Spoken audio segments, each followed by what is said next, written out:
What's going on, YouTube? This is SG1 Sports, and you're watching our college football channel. I gave you my early thoughts on the SEC West.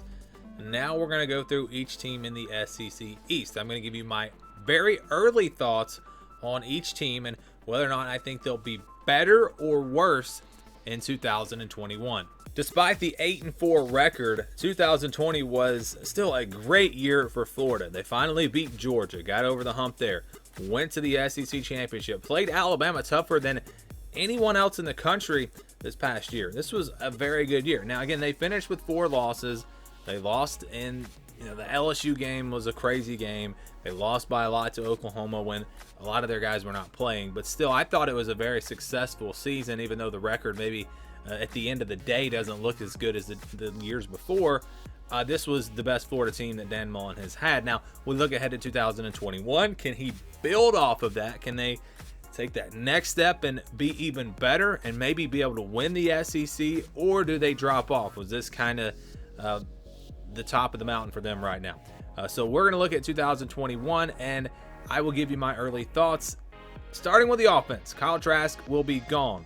Grimes, Tony, gone. These are big losses on that offensive side of the ball. And then the big one, Kyle Pitts, he was a game changer. So you're losing 4 really, really good players off of the offense, and they're going to miss all of these guys. You got some young wide receivers that I think will be ready to step up. Justin Shorter, Trent Whittemore, who got injured during the season last year. We saw some of these young players in the bowl game, Henderson, some other ones. So I think that the receivers would be okay. That's the one position that I don't worry about as much because usually you can kind of reload that wide receiver. The run game is going to have to get better. They bring pretty much everyone back there. Iverson Clement transferred out. But it will start with that quarterback position, whether it's Emory Jones or Anthony Richardson. I think most people expect it to be Emory Jones, and it's going to be a different type of offense. They're going to run the football, I think, a lot more. And use the quarterback run. It's going to be more of the traditional Dak Prescott type of offense that Dan Mullen had at Mississippi State. So it'll look different, and to be able to do that, you've got to have a good offensive line, and that's where they've really struggled. The good news for them there is Stuart Reese and DeLance, they're both going to be back. These were seniors that are going to use that extra year of eligibility, and they will return. Stone Forsythe and Brett Hagee will be gone. They were both seniors. They have headed off to the NFL or wherever they're going to go. So you lose a couple of guys. It's going to be up to some of these younger players to step up. They had some success with some younger players rotating in there. So we'll see how that works out. Again, that's going to be a big story for Florida, is this offensive line where they have struggled. I thought they were better than expected last year. They couldn't run the ball, but they did a pretty good job in pass protection. So that's going to be interesting. How can they transition into more of a run team, and can they get that push? Can they start to run the football? That's going to determine their success on the offensive side of the ball. Now, when you look at the defense, an area where they struggled, it's hard to get excited, honestly. When you look at everything that they lose up front, they lose Dunlap, Campbell, Slayton, 3 guys off of the defensive line. James Houston transferred out at linebacker. The good news is Jeremiah Moon will be back. So that's a big addition, or a big keep for them. A senior that could have left. He'll be back. Ventrell Miller will be back. Another very talented linebacker. So losing Houston will hurt a little bit, but overall, I think the depth at linebacker is going to be about the same. You go to the secondary. Chester Kimbrough, young guy, he transferred out. Marco Wilson is going to be gone. You lose those 2 at corner. Sean Davis at safety will be gone. Steiner is gone. Brad Stewart is gone. So 3 safeties headed off to the NFL. Also, C.J. McWilliams transferred. But you still have Trey Dean coming back. That's, I guess, the good news there. They had a lot of youngsters, a lot of really talented recruits that came in last year. Some of them were injured. Some of them just didn't play. We're going to find out about these young guys. Kyer Elam will be back. He is one of the top corners really in the SEC, so that's the good news there. But again, when you look at this defense, you look at how they struggled last year. Yes, they bring in some transfers. They, I think, have a chance to be similar on defense, but I don't expect really a huge improvement just because they lost so much. And if anything, I could see them being even worse. So it's going to come down to these young players and how do they step up for Florida. There is talent there. I think there's enough to where they can Zachary Carter will be back. Brenton Cox will be back on the defensive line. So there are some good players. They should still have a pretty good pass rush. How will the young guys step up, especially in the secondary? That'll be the key for Florida's defense.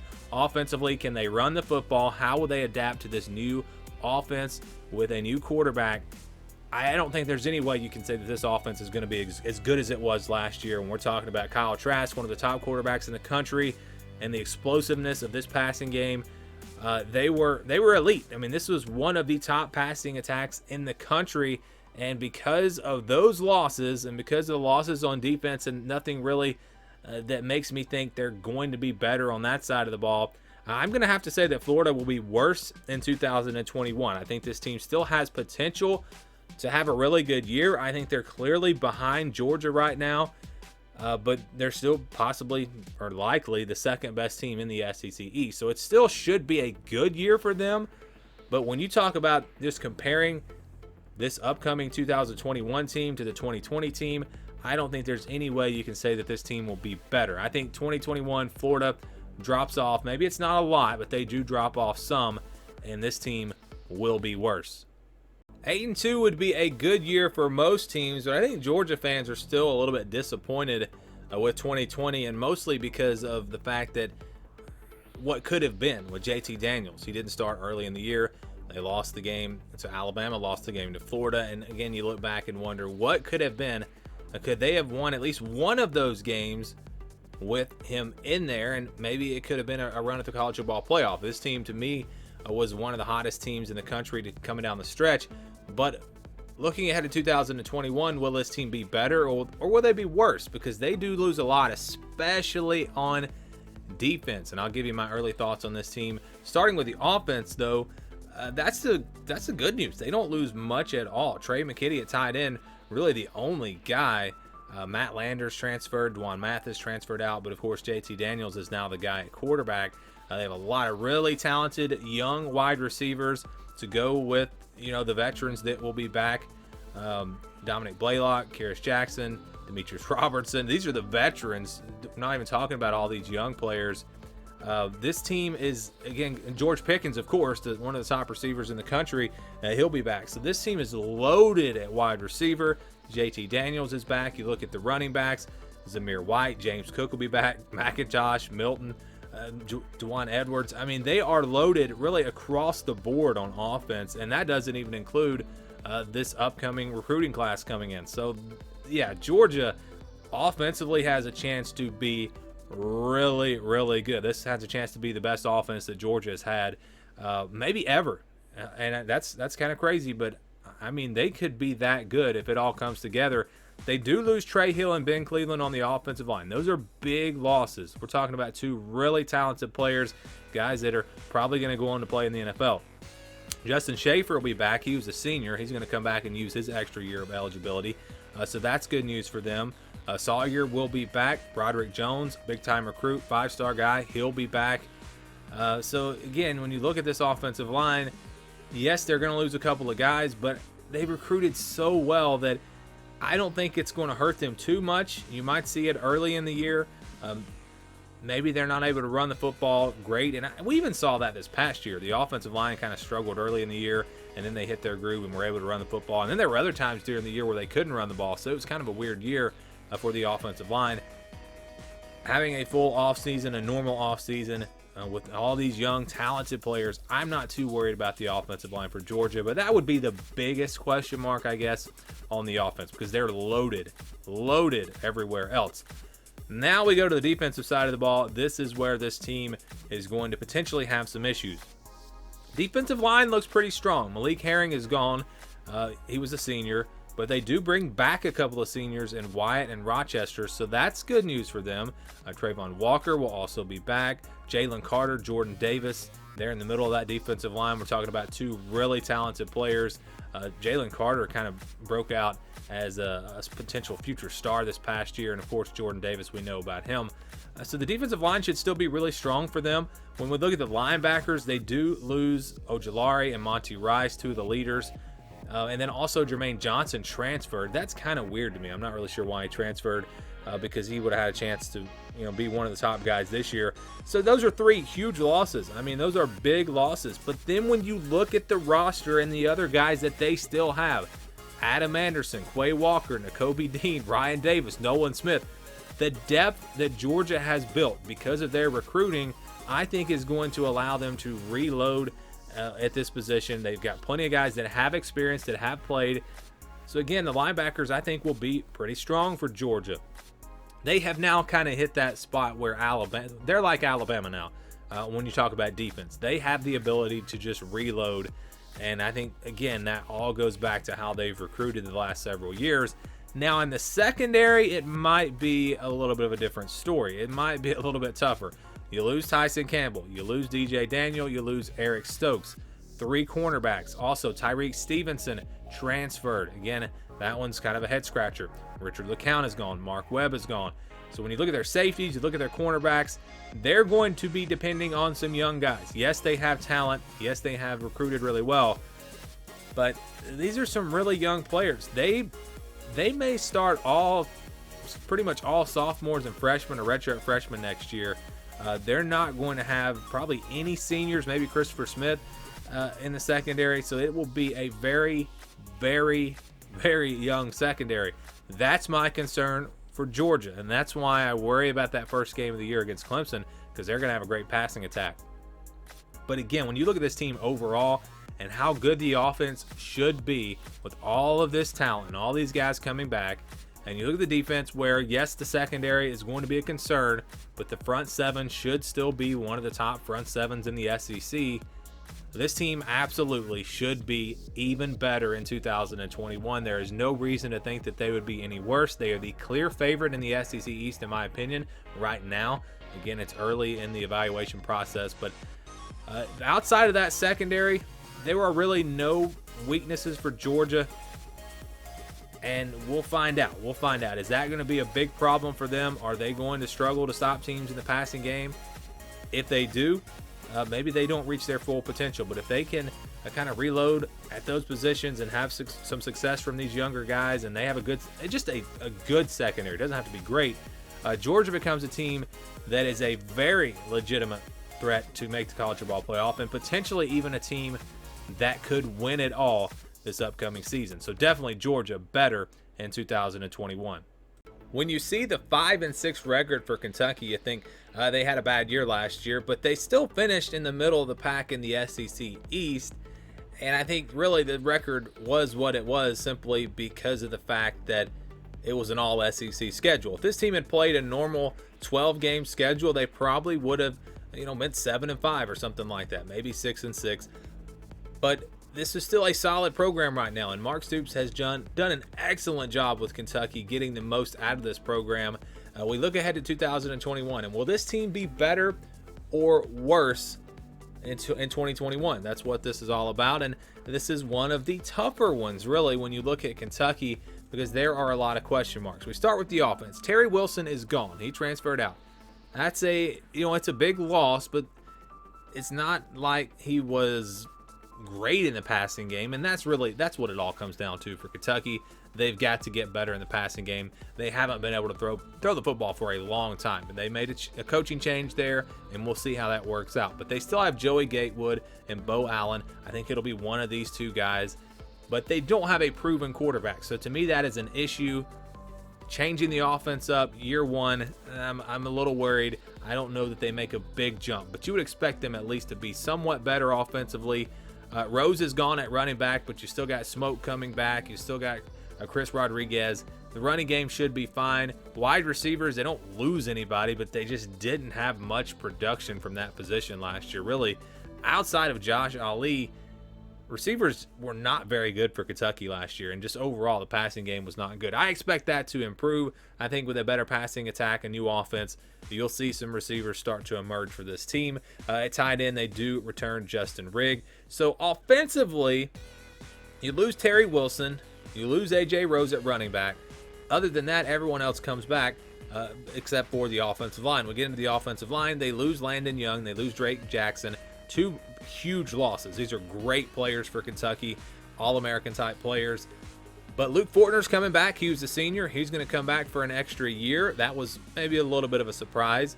Kennard is also coming back. That one I think was a surprise as well. He was not a senior, but he was a junior that could have went to the NFL. So I think offensive line for Kentucky still looks really solid, even with the 2 big losses. They've done a really good job on that offensive line and have developed into one of the better offensive line units, I think, in the SEC consistently now. So that's the good news for Kentucky. I think offensively, it really just comes down to the new offense and how do these players, how does it all fit together? Are they successful on that side of the ball? Can they make the changes, quickly, or is it going to take a little bit of time? That's the big question for Kentucky on that side of the ball. Defense, Mark Stoops has done an excellent job with the Kentucky defense. They've been very solid now for several years in a row.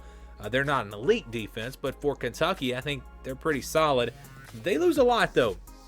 We're talking about Looney, Hoskins, and Bohanna on the defensive line. Those are big losses.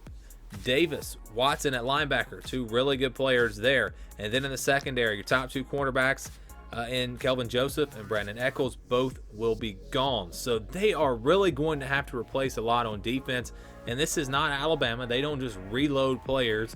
It's going to be up to some of the younger guys to step up. They do have other players that I think will step up and be leaders and take that next step into being, I wouldn't say superstars, but being top players in the SEC. I like DeAndre Square at linebacker. What about Josh Paschal at defensive end? I expect him to be one of the top defensive players in the SEC next year. So you see they've got guys like that.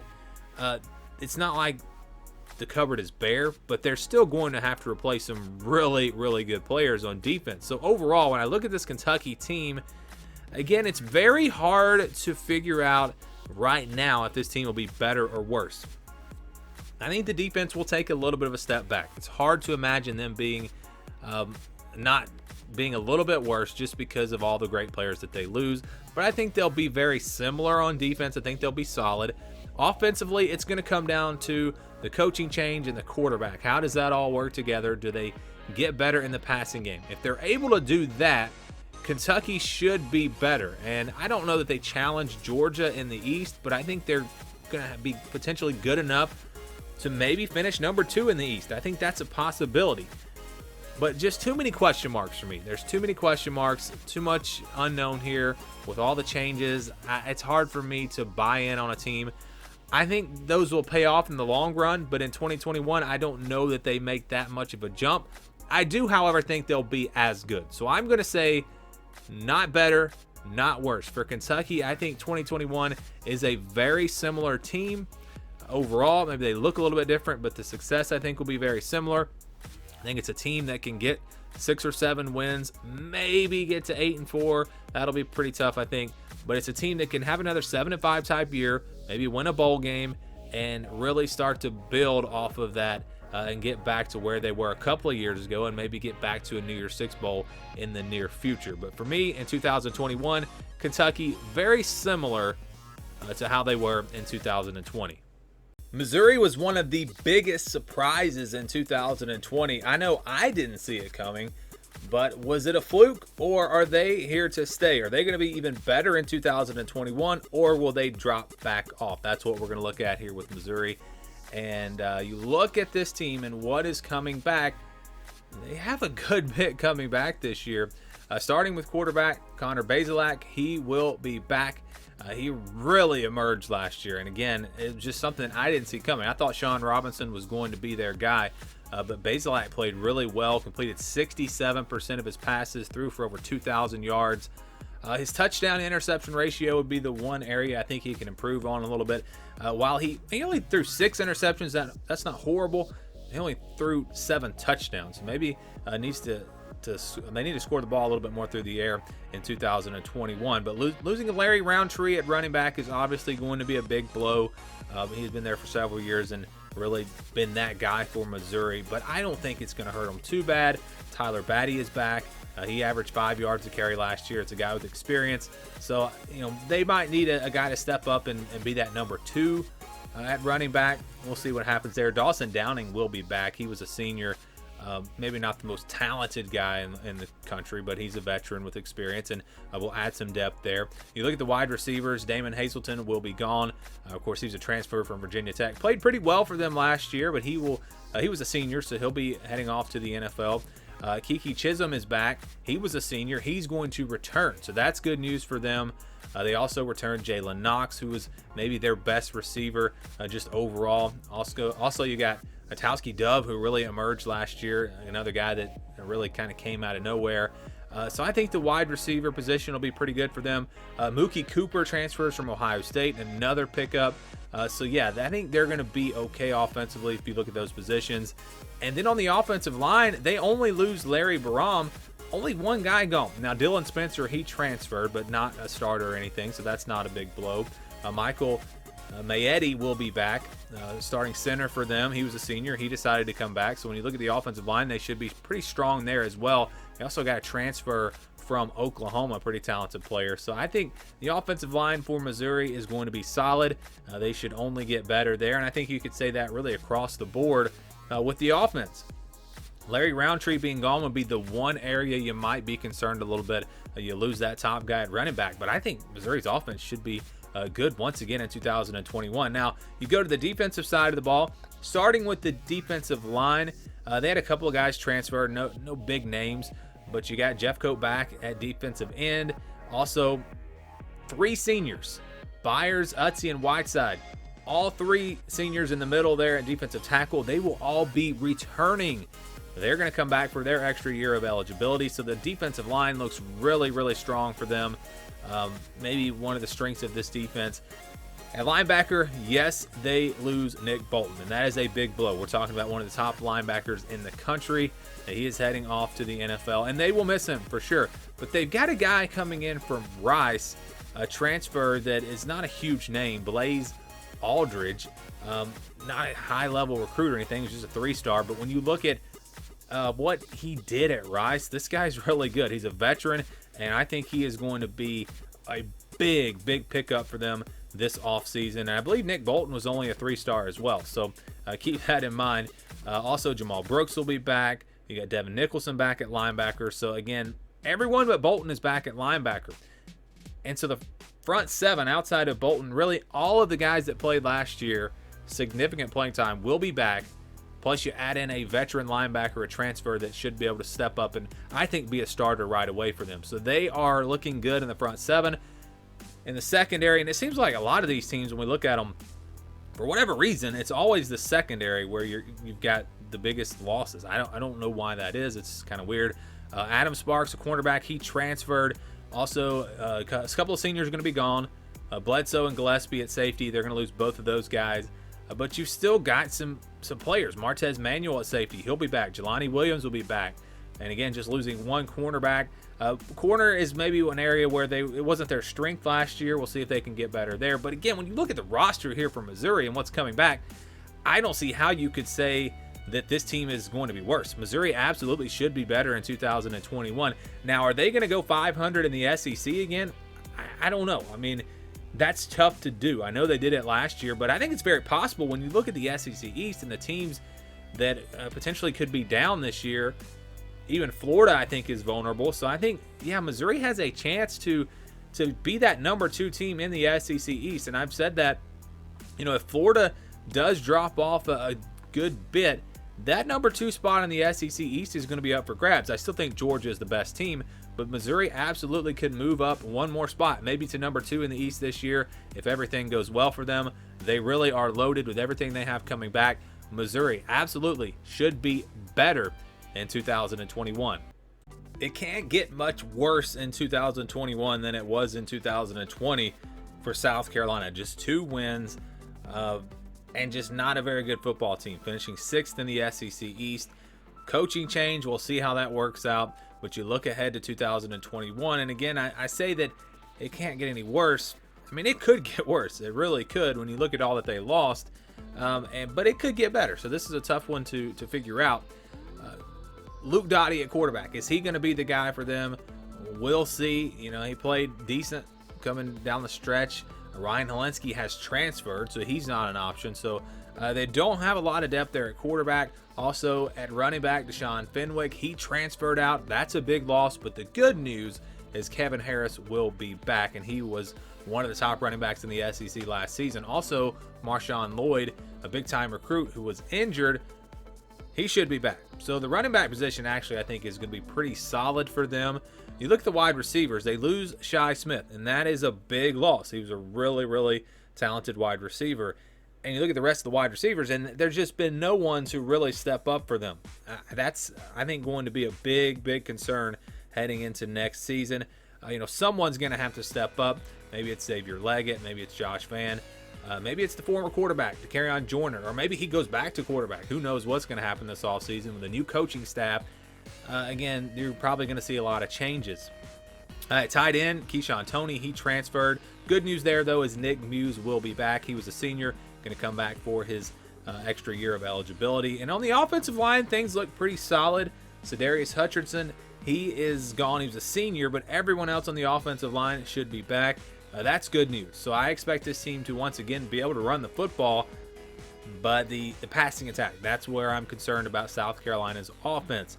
We go to the defensive side of the ball. Keir Thomas on the defensive line, he transferred. Joseph Anderson transferred, so you lost a couple of good players there. Aaron Sterling and Jabari Ellis back for their fifth years. That's good news for South Carolina. I think this might actually be Jabari Ellis' sixth year. Anyways, they were seniors last year. And overall, you look at this defensive line, they've got a lot of talent. Jordan Birch and Zach Pickens, two big-time recruits who have played pretty well so far. Kingsley Ingebar will be back. So, yeah, they should have a really strong defensive line. When you look at the talent on this defensive line, it's really hard to figure out why they have not performed better, because they've got guys. They should have a very strong defensive line. And I think that's probably going to be their strength, the strength of their defense in 2021. So we'll see how that works out. At linebacker, they do lose Ernest Jones. That's a big blow. And this might be the weakness of this defense. They don't have a lot of guys with a ton of experience coming back there. Damani Staley, Sherrod Green, they'll be back. Brad Johnson. I mean, you got veteran guys, but guys that I don't think have really emerged as great players or anything like that. Muhammad Kaba, he'll be back, a young guy. So that's going to be interesting to see these linebackers and how that all plays out.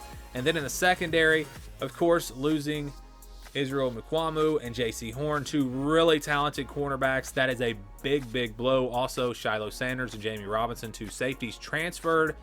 So they're going to be hit pretty hard there in the secondary, another area where I'm going to be concerned. So I like the defensive line coming back. A lot of question marks at linebacker, a lot of question marks in the secondary, and it's just going to come down to how they answer those questions. Do these guys step up? When you have a new coaching staff, you're going to see a lot of transfers, and they lost a lot of guys, but they do have a lot of transfers coming in, and it kind of works both ways. So how do all of those guys, how do they work out? They got a quarterback transfer. Amarian Brown from Georgia Tech, very talented wide receiver. When we talked about the wide receivers a second ago, he's a guy that could probably be their go-to guy. That wouldn't surprise me at all. Really athletic kid. He'll be eligible immediately. Also, E.J. Jenkins, a transfer from, I think, an FCS school. He'll be in there. We'll see what he can do. And again, a lot of guys coming in the portal. Jakeem Green, defensive tackle from Nebraska, 4-star guy. That's going to help them out. A couple of linebackers from, I think, the Sun Belt Conference are coming in here. So you get some depth there. And again, not guys that we think are going to be SEC superstars, but maybe they are. We'll have to wait and see what happens with that.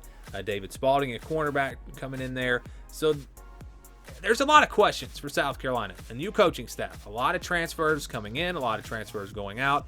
It's very hard to really predict what's going to happen with this team. I don't think that you're going to see South Carolina get a lot better, but I think there's potential for them to get better.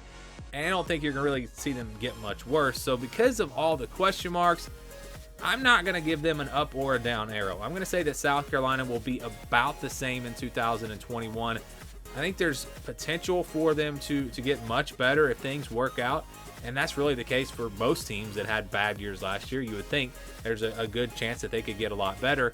And I think there are some things in place for South Carolina to where they could be in that scenario where things could be a lot better for them. But there's just not enough for me to definitively say that South Carolina is definitely going to be better in 2021. So I think it's a similar year. If they win a couple of games in the SEC, win their non-conference games, of course you got Clemson, so you're probably not going to win that game. It's going to be tough. It's going to be tough for this team to get to a bowl game. I think it's possible, especially with Tennessee being vulnerable, and Vanderbilt is probably not going to be very good. So there is a path for South Carolina, I think, to make it to a bowl game. And if they're able to do that, I would say next year will be a success. But just overall looking at this team, I think they're going to be very similar in 2021. Tennessee is a mess. 2020 was a disaster. Jeremy Pruitt is gone. Looking at recruiting violations now. This program, it could be one of those things where it's going to have to get worse before it gets better.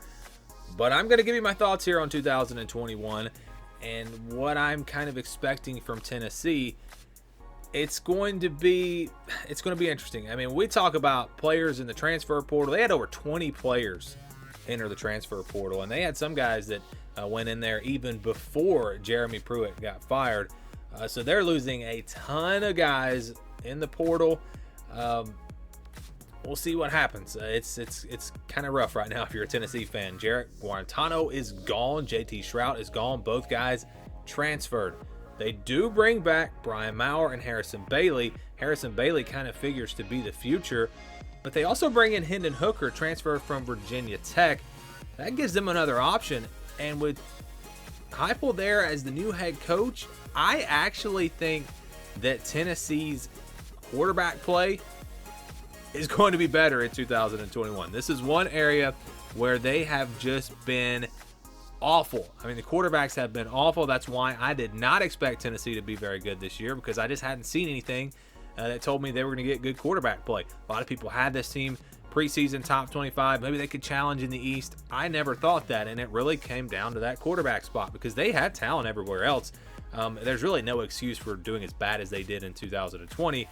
But again, I think that is going to be one area where they're going to improve immediately. I think Josh Heupel will improve the quarterback position. And again, they've got some options with Hooker coming in there and a couple of guys already on the roster. So that's the good news. That's the good news if you're a Tennessee fan. When you look at the running backs, you lose Eric Gray and Ty Chandler. Really the only two running backs with much experience. Top two guys from the last couple of years. That's a big blow. So we'll see who emerges at that running back spot for them. Again, I think Chandler I actually think he transferred before Pruitt was fired. I believe he went into the portal earlier than that. Can't remember for sure. But yeah, you lose both of those guys. Who's going to be the guy? Jabari Small, he had 26 carries for them last year. Maybe he will be the next guy. I think he's probably the front runner. Maybe a youngster steps in. We'll see how that goes. At wide receiver, they didn't get much production really from this position last year. Brandon Johnson and Josh Palmer both gone. Johnson, he transferred to UCF, ironically. Josh Palmer, he was a senior. He's gone. Velus Jones also was a senior. He'll be back. He'll be the one veteran in this group. And Jalen Hyatt, talented young player, he'll be back. So they've got some decent guys at wide receiver. Ramel Keaton played some last year. So that'll be interesting to see what this passing game can do. Again, it's an area where I think they probably do improve right away. Maybe one of the few areas where they get better in 2021. Tight ends, you got Austin Pope. He's coming back. I think he went in the portal, then went out. So that's good that he's coming back. He was a senior. And then you go to the offensive line. Wanya Morris, Jameer Johnson, two guys, especially Wanya Morris, talented guys. They both transferred. Trey Smith, gone to the NFL. Brandon Kennedy, gone to the NFL. Riley Locklear, he was a senior. Haven't heard from him. He could potentially be a starter for them if he does come back. He was a senior. They also have Darnell Wright coming back. Very talented guy there. Cade Mays will be back. So the offensive line is not going to be completely wiped out, but they are going to take some pretty big hits there. On the defensive side of the ball, they have a trio of seniors coming back on the defensive line. Darryl Middleton, Matthew Butler, and Latrell Bumpus. Aubrey Solomon, as of this recording, we haven't heard from him yet. He's a senior. Not sure what he's going to do. But overall, again, the defensive line doesn't lose much.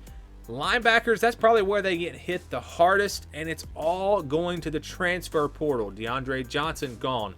Injury to Oto'o, gone. J.J. Peterson, gone. Quavaris Crouch, gone. Kevon Bennett, gone. 5 linebackers, all transferring away from Tennessee, and these were all guys that have played. We're not talking about a bunch of backups. These were all guys that were in the rotation that played. Tuoto obviously going to be the biggest loss for them at linebacker. Crouch is a big loss as well. I mean, they got hit hard at linebacker. That's going to be a big area of concern for them heading into next year. And then we look at the secondary for them. Bryce Thompson, he went to the NFL. He had some transfers here. Key Lawrence transferred, a cornerback. I'm not sure about Schamberger or Theo Jackson yet. Those 2 guys were seniors. I have not heard, again, as of this recording, what they're going to do. Now, Kenneth George is a senior. He will be back. So the secondary should be okay. Really on defense, we're just talking about that linebacker spot. That's where they're going to really miss some guys. So again, you look to 2021, and I didn't even name all the players in the transfer portal. I tried to name the bigger names, but they had so many guys there. Again, you look to 2021. I think the passing game can improve immediately. I think the run game is going to struggle. I think the offensive line is probably going to struggle a little bit. Defensively, that linebacker spot, an area where I think they're going to miss those guys. And just overall depth. Just overall depth when you have this many guys transfer out. Unless they bring in a bunch of transfers, that's going to be a big area of concern. You're going to be playing a lot of young players, and they did have another solid recruiting class. So there's young talent on this roster. The future for Tennessee may get better just because of the talent that they've been able to bring in. And if they can continue to recruit at a high level and retain the young guys that they have now, Tennessee still has a chance, I think, to dig out of this and become a good program again. But when we look at 2021, like I said at the beginning of this, it may get worse before it gets better. I think 2021 is going to be even worse for Tennessee. I think that there are just too many question marks, too many guys gone, too many issues with depth, too many issues at linebacker, struggling maybe to find a run game. So for me, Tennessee, again, will be worse in 2021. 2020 was another rough year for Vanderbilt, going 0-9, 0-9, not winning a single game. Now, if they had played a non-conference schedule, of course, they would have probably won at least a couple of games, but 0-9 in an all-SEC schedule. They finished in 7th and last place in the SEC East. Looking ahead at 2021, making a coaching change. What will this team look like? Will they be better? Will they be worse? Well, Ken Seals will be back at quarterback, and he played pretty well for them as a true freshman. I think you can build off of that. Also, at wide receiver, they've got some other guys coming back. Chris Pierce, he will be returning. He'll be a 5th-year senior. Cam Johnson, their leading receiver from last year, will be returning as well. So that's good news. Wide receiver position looks okay for Vanderbilt. Jamari Wakefield at running back, he transferred out, but they do have Keon Henry Brooks returning. He'll be their go-to guy at running back next year. And then also Ben Bresnahan will be back at tight end. He was very good for them at that position. So overall, offensively for Vanderbilt, things looking pretty good. I don't think there's a lot to be down about when you look at this offense. You go to the offensive line, don't really have any losses there either. Grant Miller did transfer, so that's a pretty big blow there. But overall, the offensive line brings everyone back except for him, and they should be improved there as well. Offensively, I think Vanderbilt's a team that definitely improves in 2021. When you look at the defense, big loss is going to be Deo Odebengo. He will be gone. Talking about one of the better defensive ends in the SEC last year. He's gone, but that's about it on the defensive line. Everyone else coming back. They lose Mintz at linebacker. He will be gone. He was a senior. Dimitri Moore transferred out. That's a big blow. We're talking about a very talented guy at linebacker. But they bring everyone else back. So, again, not a lot of losses for them in the front seven. They had several transfers, or guys transferring out in the secondary. Haney, Williams, Hamilton, Coppett, all 4 of those guys, defensive backs, they will be gone. But they do have plenty of guys coming back there. Brendan Harris, Sean Jerkins, Maxwell Worship, Donovan Kaufman also will be returning. So when you look up and down the roster here for this defense, overall I think things are pretty solid. Cornerback is probably their biggest area of concern going into next year, losing 3 corners to the transfer portal. We'll see how that plays out. But again, when you look at the offense, the guys that they have coming back there, the defense, most of those guys coming back. They will miss some of the better players, but I think overall for Vanderbilt, you'd have to say, especially as bad as they were last year, this is a team that should get better in 2021. Now, the new coaching staff and everything, you never know for sure what is going to happen, but just the overall roster, the talent that is there, I would expect them to be a little bit better. Now, is this a team that's going to improve enough to where they could win a couple of games in the SEC? I don't know. That's going to be tough. It's going to be tough when you look at the teams ahead of them. I think finding a win in the conference, again, will be a challenge, but you've got some opportunities. South Carolina, Tennessee is going to be down. I mean, maybe Vanderbilt could win a game or two in the SEC. I think that's going to be tough, and maybe they still finish with no wins in the conference. But overall, I think this team does get better. I think they play better, and I think that you will see a little bit of improvement from Vanderbilt in 2021.